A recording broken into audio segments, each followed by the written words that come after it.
Hello everyone and welcome to another video with me, 320 SimPilot, and today we're taking a look at another new feature in the FlyByWire A32NX, and that is holding. But this video will be useful for any of you wondering how to fly holds in the A320.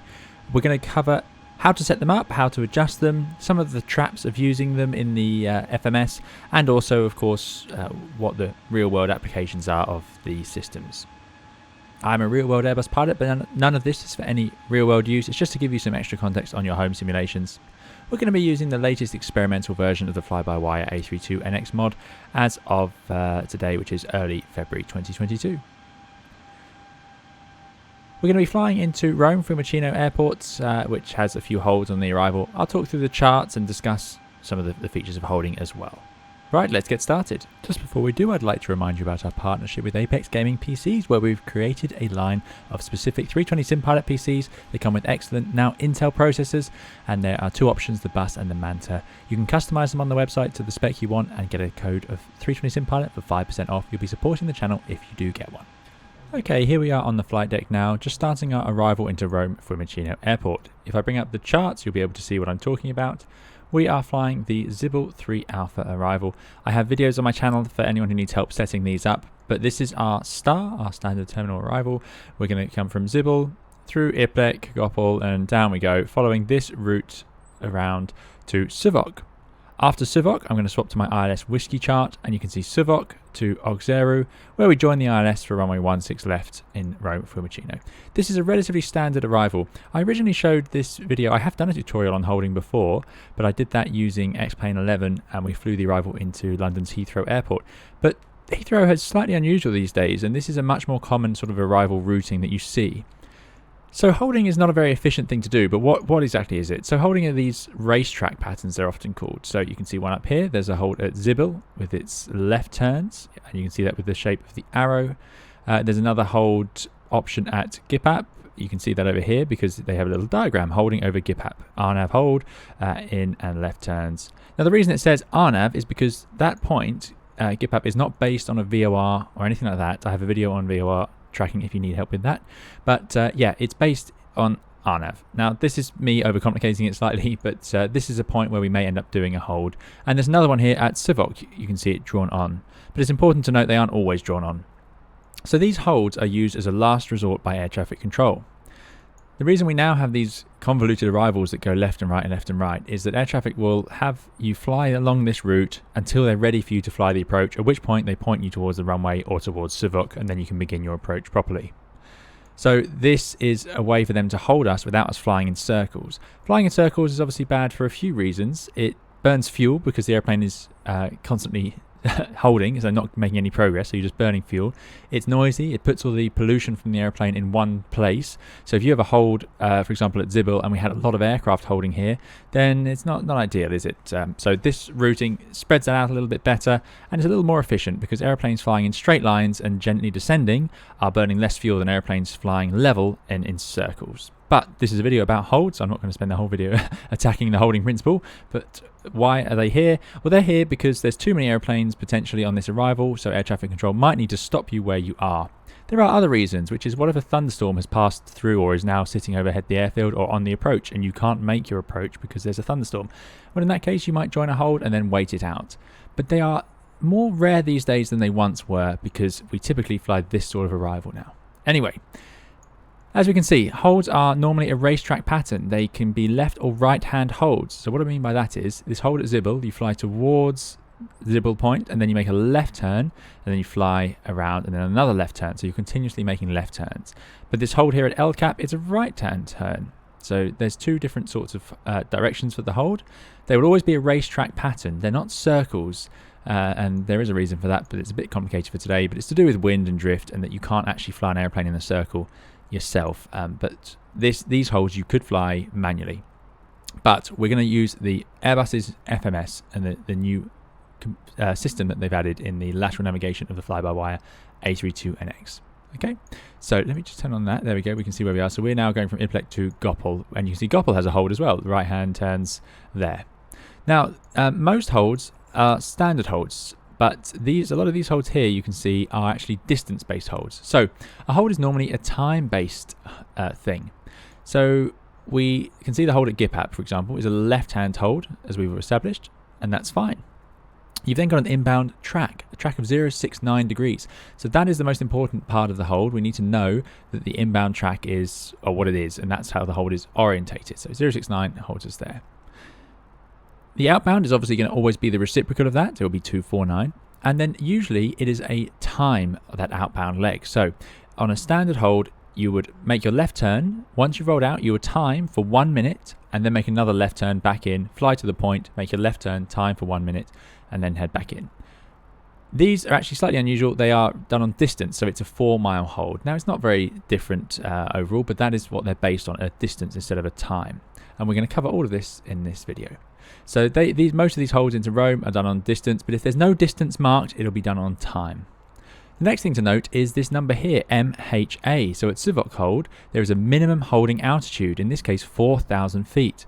Now why is that there? Because these holds are designed to keep commercial aircraft in a safe area whilst they're waiting to fly their approach. So they have to have a minimum holding altitude, so you know that if you reach that hold, what is safe for the terrain beneath you. If they didn't publish that, we might think we could fly it at 2,000 feet and then we'll be too close to the terrain. So they have a minimum holding altitude. It may not be terrain related, it is important to note. It could just be a procedural reason. So it could be that there are other aircraft departures that leave Rome in a north heading and are 3,000 feet at SIVOC or nearby. So there's several reasons, but that is safe, 4,000 feet. So that's what the MHA is.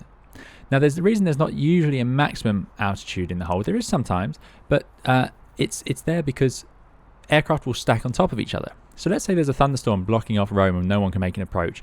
We've all been flying this arrival. Well, the SIVOC hold will start to fill up. So I would fly in and I would join the hold at SIVOC. I'll be circling here. And then the airplane behind will join it as well. So if you're first to arrive, you might well be down at 4,000 feet, the minimum holding altitude. So you'd be 4,000 feet circling. Now that's very low. That's very inefficient. You'll burn a lot of fuel. But there you go. That could happen if you're unlucky. Then the next airplane will join behind you and they'll separate you by 1,000 feet, at least 1,000 feet. So you'll be at 4,000 flying this hold, the airplane above you 5,000, the airplane above 6,000. So you can have a stack of airplanes in this hold. Now when there's too many and the hold gets too tall and starts interfering with other upper airspace, then air traffic could start using a different hold. So GIPAP, for example. Something else to note is that air traffic control will try and avoid this. So if you're on your arrival like we are now, and they know that there's holding at SIVOC because there's delays, they will slow you down so you don't rush there, because there's no point flying there fast, burning your fuel, just to end up stuck in a hold. Great. So hopefully that explains a little bit about why we might end up holding, and of course the primary reason is just traffic. Aside from weather and shutting the airfield, could be snow clearing on the runway. There's loads and loads of reasons, but any delays you can think of that might cause it. Maybe an airplane had an incident on the runway and is blocking it. These could all lead to us having to hold. So I've set this arrival up into the MCDU. As you can see here, we have the Zibud 3 Alpha, and we're going from Maziru, GIPAP, RF422, RF423. So there's several ways to start with a hold. We obviously have these published holds. So our first published hold that we can see here is at GIPAP. You can actually see it does have a flight level 90 to 110. So let's put a hold in at GIPAP. So I select the waypoint. So all you have to do is line select next to the point. And then it says GIPAP. And then I can enter the hold. And here we go. Inbound course 069, right hand turns. Time 1 minute, distance 3.4. Now let me show you my chart, and I can see GIPAP here, but I need to compare it. So here's the hold at GIPAP, 069, left hand turns, and it's 4 miles. And there's a little note 1, which says waypoint distance only for RNAV system without RNAV holding functionality. So if you can't hold using RNAV, then you do a 5.5 mile hold, but we can, so we're going to do a 4 mile hold. So 069, it says right hand turns, that's no good. So we need to enter left hand turns because it goes to the left. So let's do that. So you just press L or R, L, and then time 1 minute /3.4. Well, that's wrong. We actually want it to be a 4 mile hold. So you can see that a 1 minute hold will only be 3.4 miles. So if I put /4, we can make it into a 4 mile hold, which is about 1.2 minutes. So here's an interesting thing about this. If we are above flight level 140, so if we're at flight level 150 or above, then the hold time, the standard time, is 1.5 minutes, so 1.5 for the outbound leg. If you're at 14,000 feet, flight level 140 or below, the standard time is 1 minute legs. So we're using distance in this case because the chart overrides that. The chart will always override that. But the standard, if there's no other information, it's 1 minute legs up until 14,000 feet or flight level 140. And if you're at 15,000 feet or flight level 150 and above, you'd use 1.5. The computer should automatically calculate that, but not always. So let me insert it. You can see here, by the way, before I do that, it reverts to computed. So I've modified the hold. The database will already had that 069, you'll notice. So it does have some ideas. So you can override it if you need to, but often it'll have the correct hold. In the real aircraft, it's much better. It will nearly always have the accurate hold. You just need to check it. Something else to note is if there is no published hold at the waypoint you're choosing to enter the hold at, if there isn't one there, then it will just do an inbound course based on your inbound track. So yeah, you can see actually we've gone sailing through GitHub anyway. It's not managed that because we're way too fast. But yeah, so there we go. Those are some ways you can do that. So I'm just going to, actually I'm going to erase that because we've missed it. And I'm going to just fly around and do that again.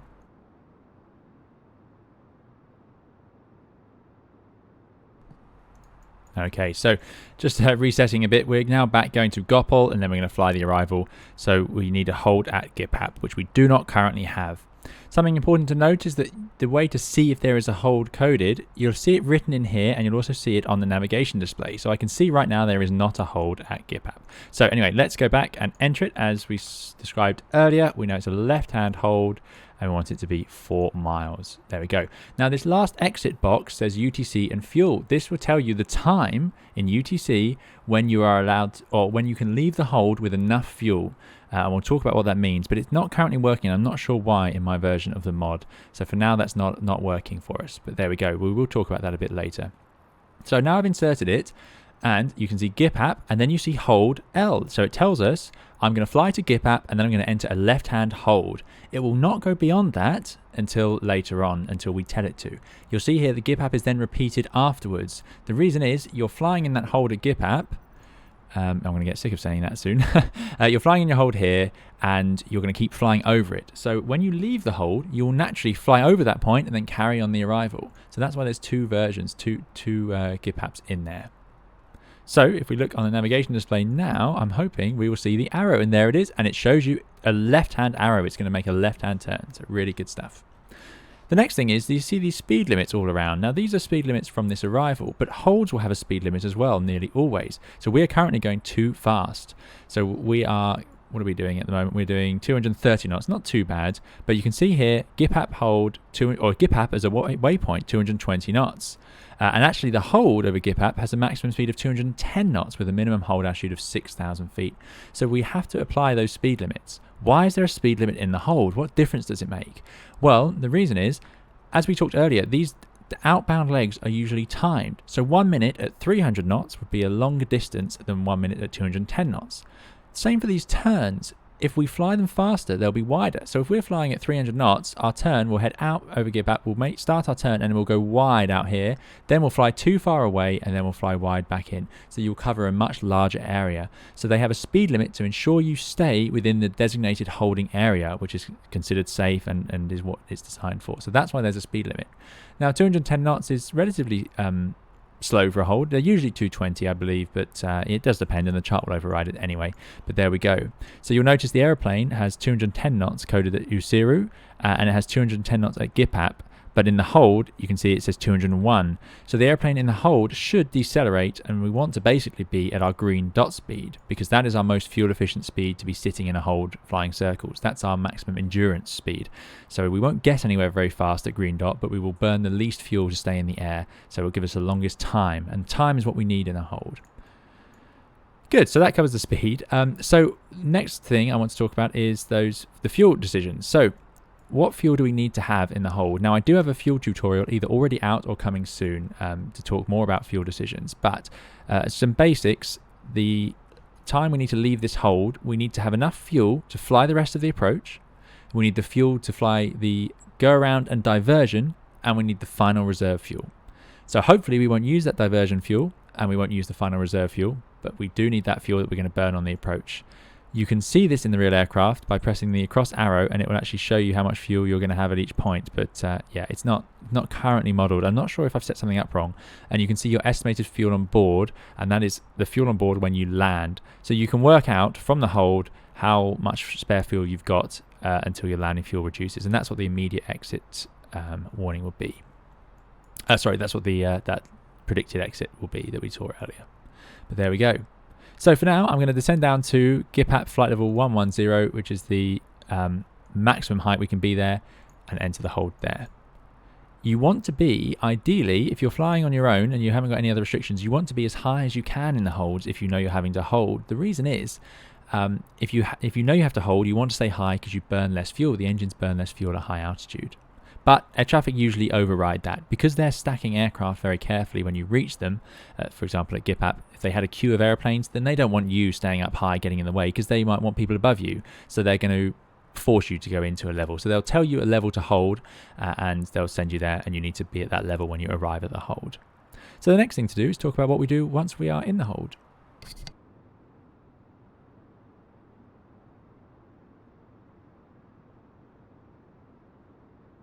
So fantastic, as we've got closer to the hold, we can see here on the navigation display, it is now drawn on. So there we are.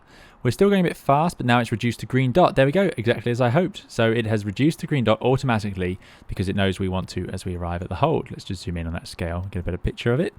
So there we go, GIPAP hold, 220 knots it says, but we know we're not doing that, between 110 and 90. Now we're a little bit high, but that might be acceptable. You'd have to discuss it with air traffic control. So as we arrive at the hold, we're going to take a very careful note of our fuel. We're going to work out how long we think we can stay here. We don't just rely on the computer to tell us. We need to look at it ourselves.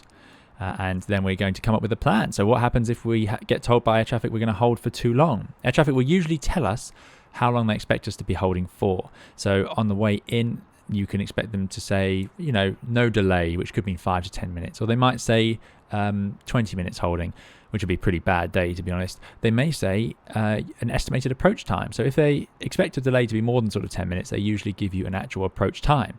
So it's currently, as we can see over here, 11:04 in our simulator.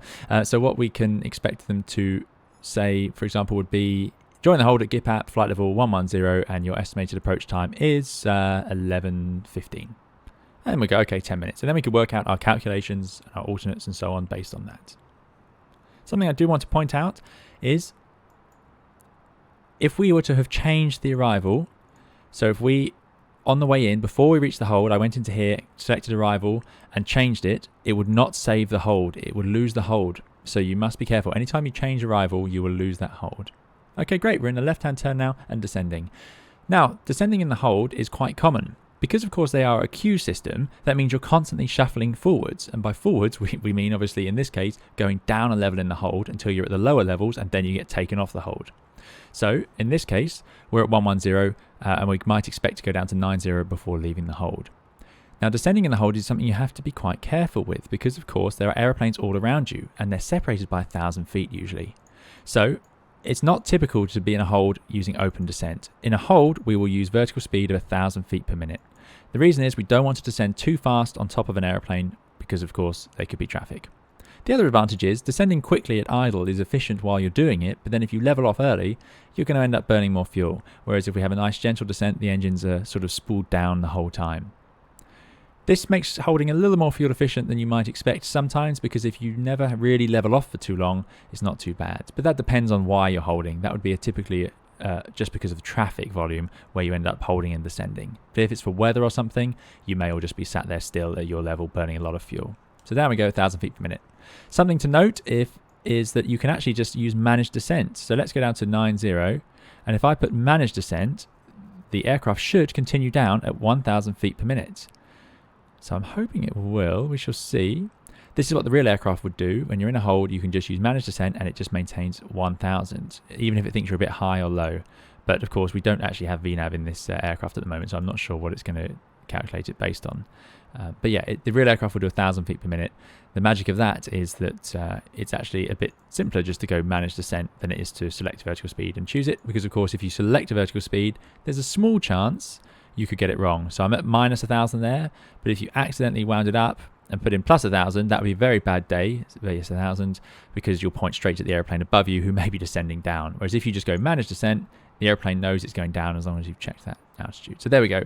So using DES in the hold is quite common in the real aircraft, assuming it does 1,000 feet per minute. But if it doesn't, just select vertical speed. Good, well we're getting lower on the fuel now, 2.5 tons. We are out of the icing, so let's save a bit of fuel by turning off the engine anti-ice. And let's think about what we're going to do to get out of here.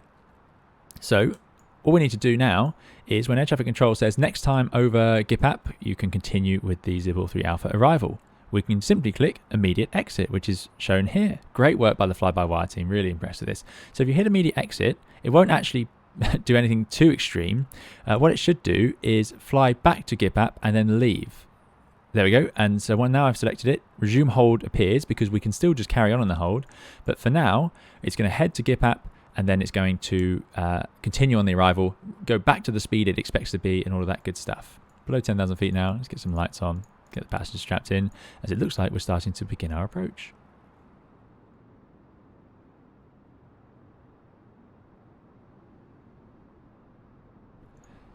So here we go then, arriving at GIPAP. Just one observation for you all.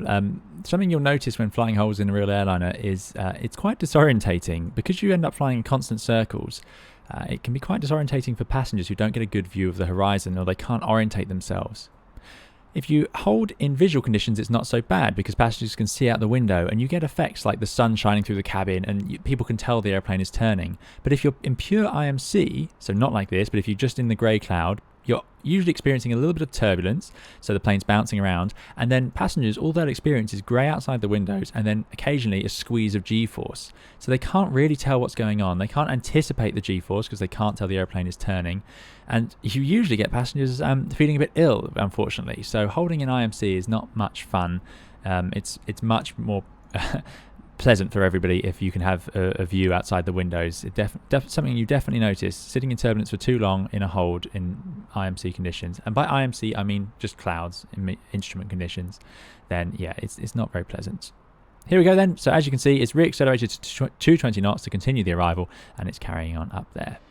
So that's all for today's video. Thank you very much for watching. I hope it's been useful for you. This feature's been long awaited. It's going to be particularly useful to those of you flying on VATSIM, of course, so you can set up the holds.